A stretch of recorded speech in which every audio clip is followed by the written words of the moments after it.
Hi mga mangs and pangs! For today's video, tara samahan niyo ko makeover ng aming munting kusina. Yes, dahil nga kahapon naging epic na yung ating mga DIY. For today's video, mamas pang sana makabawi. Char!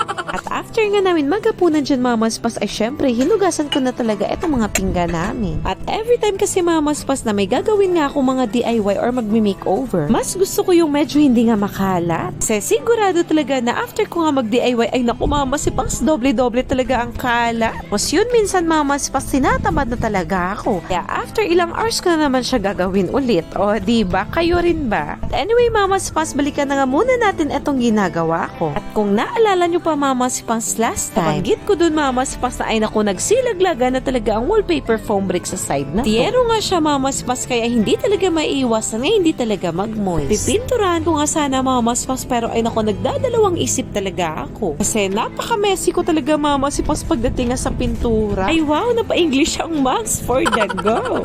At dahil nga may pasobra nga akong wallpaper last time mamas pas na ginamit ko nga dito sa sink. Kaya eto na rin talaga yung gagamitin ko para less gastos. Medyo okay naman siya idikit kaya sana lang magtagal talaga siya ng ilang months. At dahil nga naalala ko mamas pas ay naku may pakemi-keming ang padahon-dahon nga ang mangs nyo. Kaya eto na rin nga talaga yung ginamit ko nga para nga i-cover yung side na to. Kasi sa side na yun mamas pas medyo pangit talaga siyang tingnan. Kasi hindi talaga pantay yung pagkat ko nga ng wallpaper. Kaya for now, ito lang muna yung aking ilalagay. Ewan ko ba kung maganda ba yung resulta? Kayo na lang mag-judge. Dahil nga sabi ko sa inyo, babawi talaga ako for today's video. Eto, may bubuksan akong parcel na ay naku, ilang months na talaga to nakatago. At dahil nga malakas kayo sa akin mga masipas, kaya eto, for the go talaga sa pagbukas.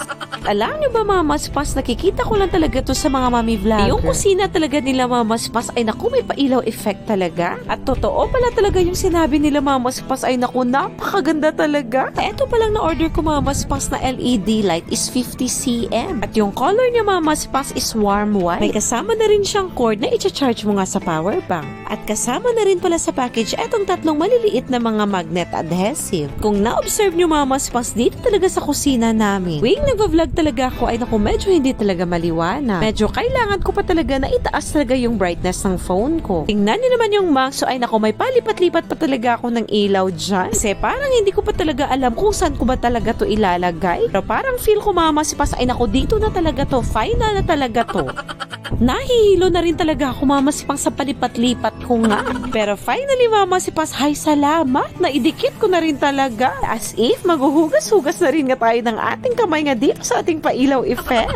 At eto na pala yung bagong update sa ating munting kusina. Sana nagustuhan nyo. So dito lang muna mga mangsanpang. Salamat sa panonood.